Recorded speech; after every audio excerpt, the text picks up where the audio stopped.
50 days into the war in Gaza, our focus this week is the propaganda at play. Israel should have the upper hand, but doesn't, and it shows. The death toll amongst journalists covering this story is unprecedented, 53 and counting. The UN Special Rapporteur, who has issues with the way this conflict is being reported.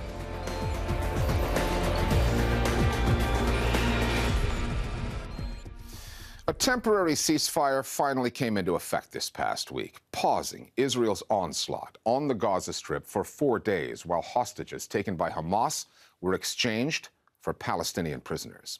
The information war, however, continues, and like the battlefield, this fight is a mismatch, given the media tools that Israel has at its disposal and the largely uncritical treatment that it gets from international news outlets. And yet Hamas has been more than holding its own, producing a different kind of propaganda, often diminished or dismissed by Western media, but which resonates in the Arab world and with more and more people in the global South. The Israeli government clearly realizes that international opinion is turning against it. It has tried to make this story all about the horrors of October 7th, rather than what came before and what has happened since.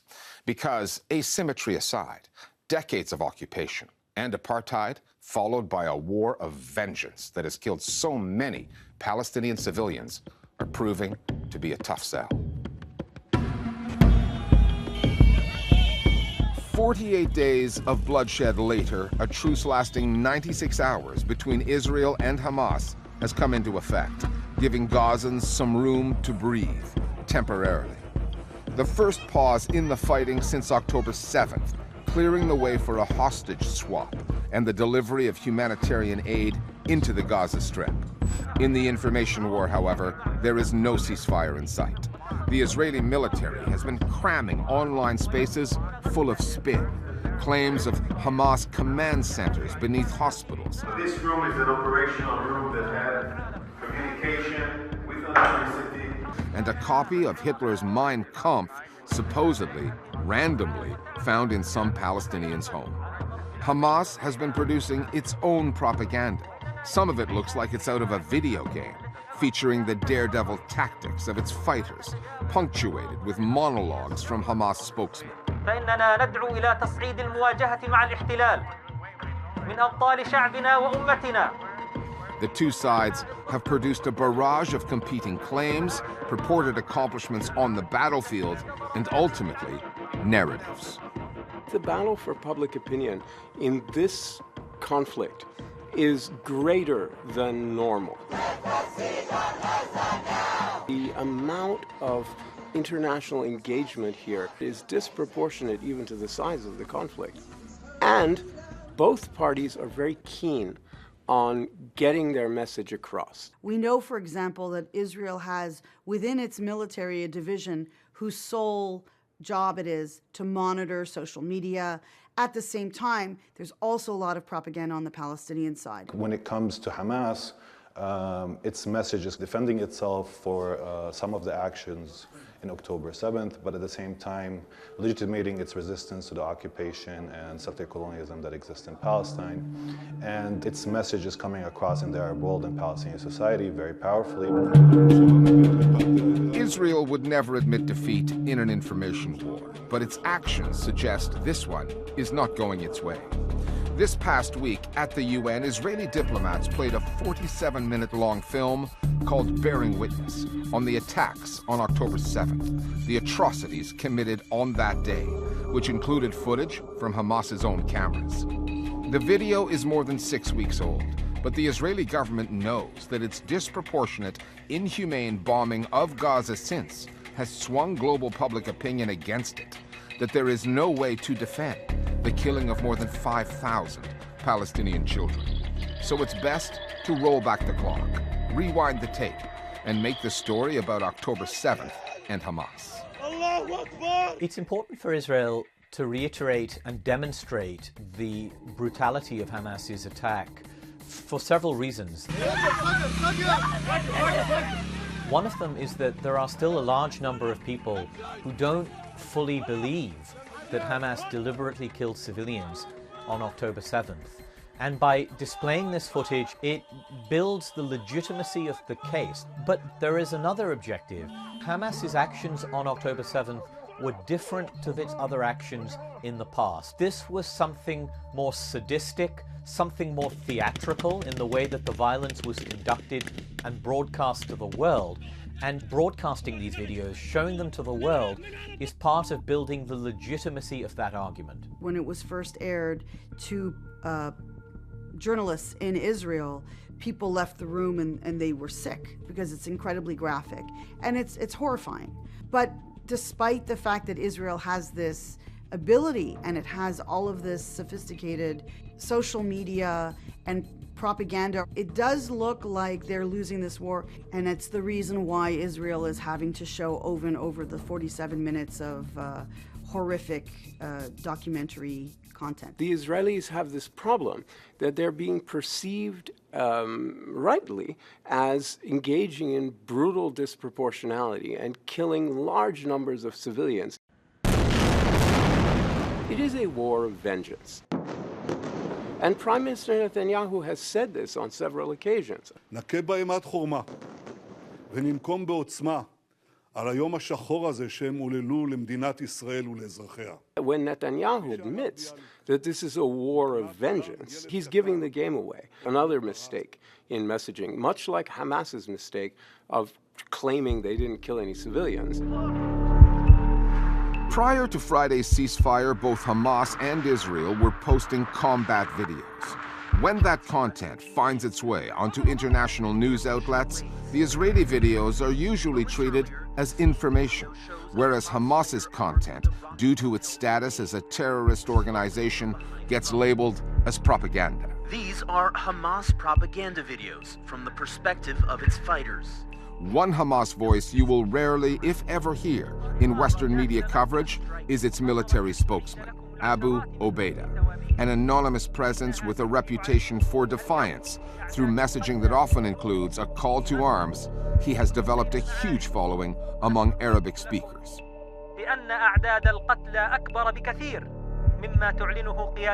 Most of Hamas's social media output was on the messaging app Telegram, but its account there is now banned. Still, the videos it posts get shared by its supporters and affiliates on Telegram and other platforms. From there, it makes its way onto Arab news outlets.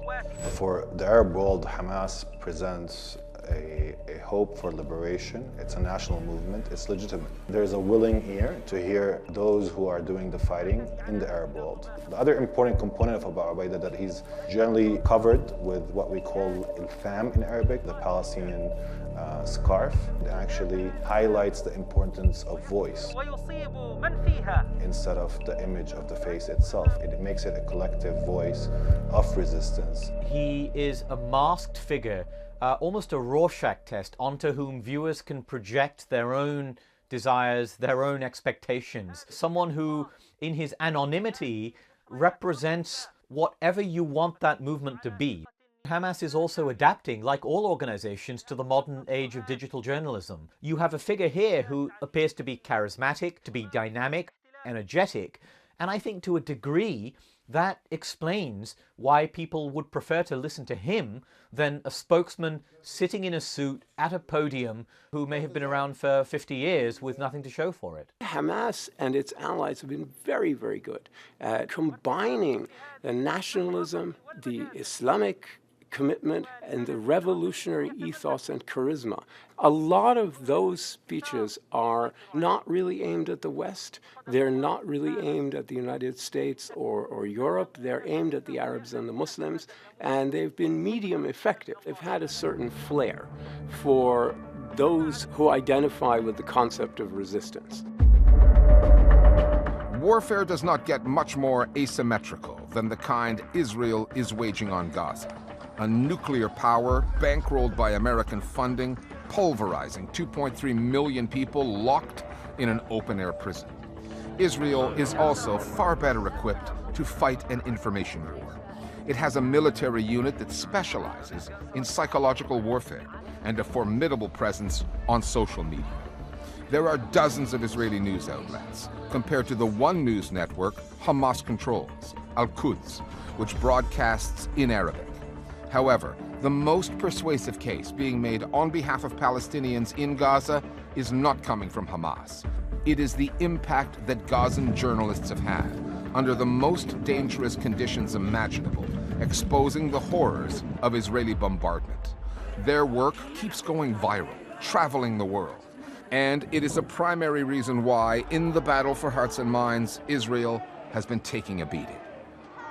The information war is far less asymmetric than the military campaign. The scenes coming out of Gaza are placing enormous pressure on Israel. And if you look at other parts of the world, particularly the global south, South Asia, India, China, Latin America, global and regional television stations and newspapers in those parts of the world, it is the Palestinian message that I think is more widespread, more compelling to local audiences than the Israeli message. And I think that is a source of real concern to the Israeli government. We are witnessing the rise of an anti-war movement across the globe. New people are learning about the Palestinian struggle, the horrific reality of Palestinians and how they live. I don't think, for now, Hamas is interested in engaging with mainstream media or in spreading its messages in the Western world. The Arab world sees in the Palestinian fighter a hero. They see a hope for the end of the occupation, and that's why it resonates deeply.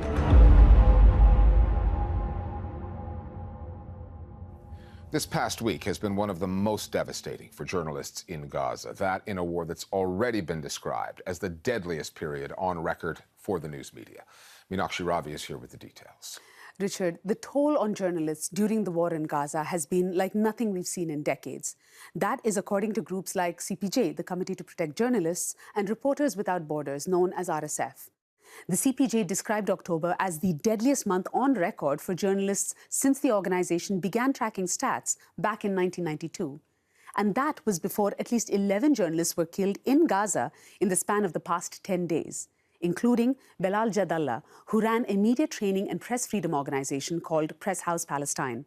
He was reportedly struck by tank fire as he attempted to flee the Israeli ground advance into Gaza City.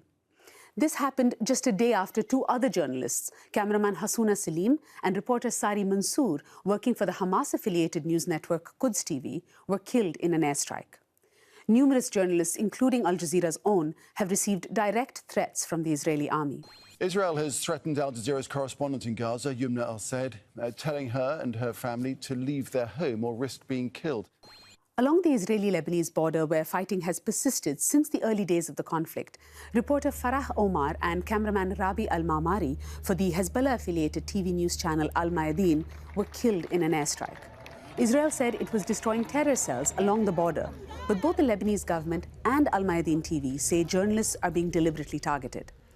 The total number of media professionals killed so far in this war now stands at 53, 46 Palestinians, 4 Israelis, and 3 Lebanese. The ceasefire will have temporarily stopped these numbers rising, but it is only scheduled to last for 4 days. As RSF has said, journalism is being eradicated in the Gaza Strip as a result of Israel's refusal to heed calls to protect media personnel. Thanks, Mina. In recent weeks, there has been an alarmingly small number of official voices calling for a ceasefire in Gaza. One exception has been Francesca Albanese, an Italian trained in international law. She is the United Nations Special Rapporteur on the Occupied Palestinian territories, and she's been vocal in one interview after another on the need for journalists to remember the context in this story and what international law says about the rights and responsibilities of the occupier and the occupied. Long before October 7th, Albanese was the target of smear campaigns and calls for her dismissal from the UN. Not one for being silenced, she has gone in the other direction, chastising the UN for its inaction. And Albanese has implored the media to do better, telling journalists they have a lot of homework to do. The necessity of reclaiming a more humane narrative is categorically imperative both to protect... Francesca Albanese joins us now. Ms. Albanese, you've been on a media blitz ever since October 7th. You are no stranger to the sensitivities around this story. But Tell us about some of your interactions with reporters and editors since that day, the assumptions that journalists have on this story. What's it been like for you? Hi, Richard. It's uneven because I have to say that there have been a few journalists who have really tried to do good job, good coverage, asking me sort of neutral questions to appreciate the facts. But mostly I've had a difficult experience with mainstream media in the West because I found myself in the uncomfortable position of being challenged on how I would call things or how I would report on things. No, it's not a trope, it's really real. So it seems not to understand what I'm saying. There is an apartheid regime. No, I'm serious. There is an apartheid regime. It's domination. This is not a trope. This is international law. I mean, it was not my intention to challenge journalists, but it seems that they really wanted to challenge my way of looking at things, which I found disturbing. Because again, excuse me, but I'm here to report on things that I've analyzed, verified, triangulated, and yeah, I found it a bit surprising. That relates to something that you've said about today's political landscape. You say it's marked by historical amnesia, traditional media plays a critical role in that, and that many people are living in an alternative reality. What do you mean exactly by that? Yes, Richard, because this is not just a conflict, and calling it just a conflict is a misnomer, because this is an occupation that has been ongoing for 56 years. So very limited consideration for that, but also very limited consideration for the enduring trauma that also the Palestinians have in themselves, because while there is recognition for the tragedy that the Jewish people have lived through and through across centuries that culminated in the horror of the Holocaust, there is very little recognition of what the Palestinians had endured as a people since 1947. And through the creation of the State of Israel. They were never allowed to come to a closure. And again, this is not about Hamas. This is really the Palestinian as a people, as they try to resist a violent occupation in the occupied Palestinian territory. There is no Hamas military presence in the West Bank and East Jerusalem, and still over 200 people have been killed by soldiers and armed settlers. Do you see any connection to it in mainstream media? I don't think that there is a fair, objective and impartial representation of the relationship between the Israelis and the Palestinians. And the Palestinians are the ones who are blamed and smeared, including when they try to protest in Western Europe or to be in solidarity with the Palestinians in the occupied Palestinian territory. Palestinians have heard the calls, as we have, from Israeli officials and voices in the Israeli media for what amounts to ethnic cleansing of Gaza. As a lawyer, are you surprised by the evidence that they are willingly providing of what appears to be the intent to commit what are, in fact, war crimes? There seems to be this sense of impunity over their words.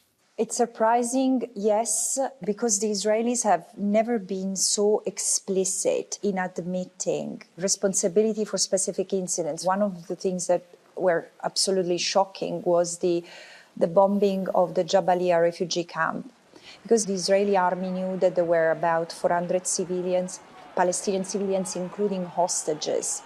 And nonetheless, the camp was bombed heavily and hundreds of Palestinians were killed, hundreds were injured, and a number of hostages was reportedly killed in that case.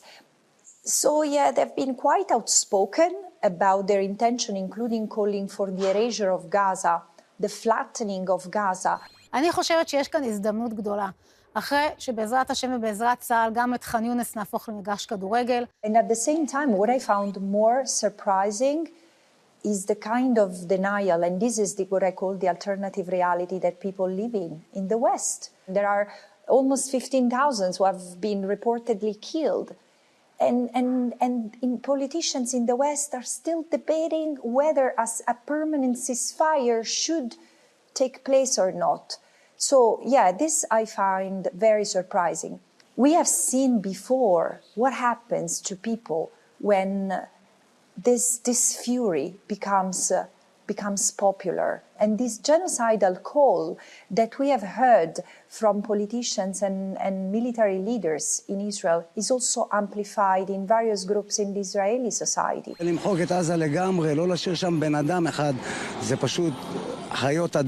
So in the face of this madness, as someone who has seen genocidal horror happening in other parts of the world, I say it's clear that this is taking the Israeli society to a very dark place. And this is why I say, in the interest of the both Palestinians and the Israelis, this must be stopped. You've faced a lot of criticism for some of the things that you've said, and you faced some of that criticism prior to October 7th. Some cases you've been defamed. Pressure groups have been on your case to resign. What kind of things are they saying about you? Are they succeeding, Ms. Albanese, in making your job more difficult?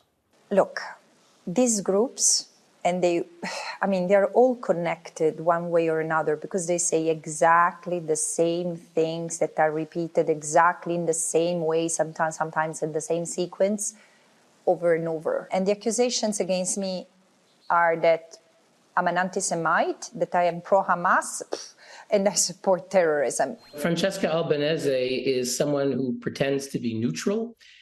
Neither her position nor her own background have anything to do with impartiality. I mean, these are false allegations that gives enough to me to take legal action. And it has also happened to my predecessors. Is it succeeding? I don't think so. Because eventually more and more people keep on asking me to speak and to speak out. Wherever I go, speaking to governments or speaking to the media, off record, people know. People tell me or let me understand that the situation is better known than it would seem in the public debate. But there is a lot of censorship and self-censorship because people don't want to be confronted with the allegations I have to face on a daily basis, which in my case don't distract me. I keep focused on what I have to do. But I think that it's necessary to tackle this issue at the global level because it's now also the weaponization of anti-Semitism and the level of smear against anyone who utters a word of criticism against Israel. And everyone who utters a word of solidarity with the Palestinians face such a huge and evil campaign. I mean, I also spoke with, human rights defenders in the Pacific Islands, where they say, well, we face even arrest and detention if we come out and protest in solidarity with the Palestinian people against what's happening in the Gaza Strip. So there is a crushing of freedom of assembly, a crushing of freedom of expression and of the right to protest, that it's absolutely unprecedented at this global level and of this scale. Francesca Albanese, UN Special Rapporteur for the Occupied Palestinian territories. You're up against it. We understand you're very busy. We're very grateful for the time that you've made for us today. Thank you, Richard. You've been watching yet another full edition of The Listening Post on the war on Gaza, our 7th straight. In 17 years of doing this program, monitoring the global media, we have never devoted so much coverage to a single story. We make no apologies for that. Given the awful attacks of October 7th, the war crimes that have taken place since and that will presumably resume once this temporary ceasefire ends, we will continue to provide wall-to-wall coverage of this story as we would for any case of genocide unfolding before us. We'll see you next time here at The Listening Post.